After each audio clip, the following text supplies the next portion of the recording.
I'm going to be talking about some exploit mitigations in case you forgot, so this is going to be just a quick recap. ASLR, or Address Space Layout Randomization, this is operating system specific, so this is not a binary security. It randomizes memory within stack, heap, and shared libraries. It randomizes the virtual memory space, and it makes it significantly harder to exploit because if you had a buffer overflow and you wanted to exploit it to gain code execution, you would need to brute force or memory leak different addresses and whatnot. Pi, this is ASLR, but it is basically binary version of ASLR. So again, it will randomize things like stack, heap, shared objects, whatnot. Pi stands for position independent executable. You can read more on this, but I'm not going to touch on it because this is just a quick recap, so I'm just showing you guys my notes and going over it. You can debug Pi binaries by opening GDB, and it'll usually try to help you by loading it at this or this address. Easiest way to deal with this is just putting this in your GDB init. Afterwards, you can do stuff like this. RELRO, or relocation read-only, is a security feature in which it marks different sections of the program as read-only, such as the GOT and PLT. So this is going to affect our ability to perform memory writes. There's partial RELRO. This marks some of the data structures as read-only after they've been initialized. The GOT is left writable, which makes the program vulnerable to attacks that modify the GOT. So with partial RELRO, we can still perform GOT overwrites. Full RELRO, we will not be able to perform GOT overwrites.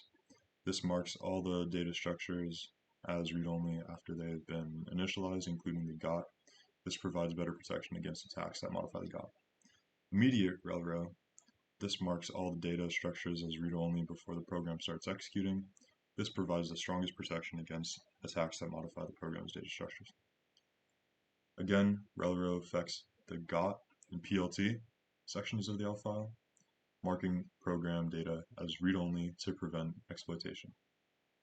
NX/DEP, NX is Linux, DEP is Windows.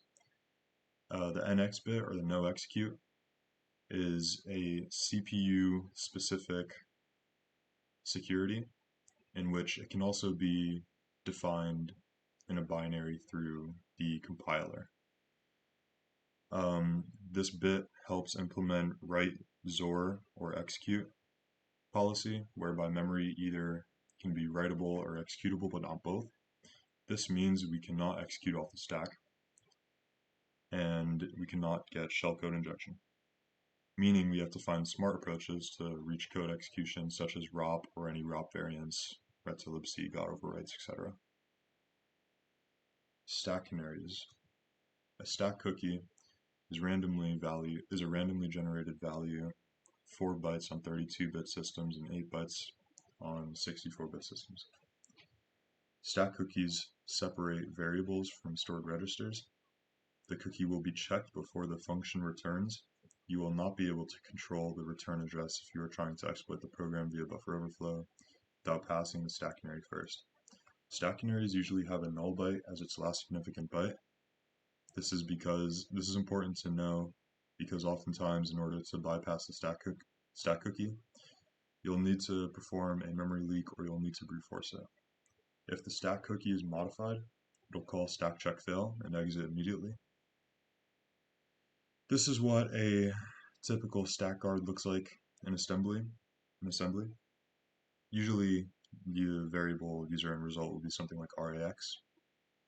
So the user end result variable is a variable that has a string compare function containing our user input. Typically, instead of user input, it'll be RX or EX, as I just said. In this particular instance, it is checking if we have overflow in the scanf function. The 3 most important lines are the move, XOR, and jump if 0. Move user in keyword pointer RBP plus local 10. So the actual value of the stack cookie is RBP plus local 10. We are copying the stack cookie into the variable.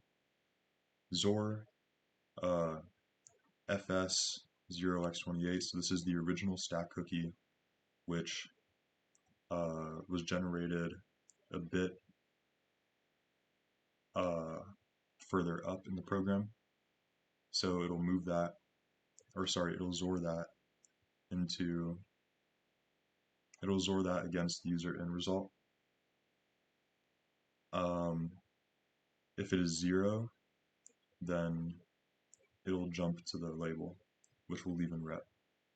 So the JZ label will jump if the XORing is 0, as I just mentioned, meaning it'll jump if it's the same. If it's not the same, it'll call stack check fail, which will exit the program. The label below the stack canary will leave in ret, which will return to the program's original control flow.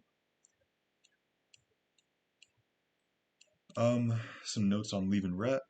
Leave does the opposite of enter, copying EBP to ESP, and then restores the old EBP from the stack.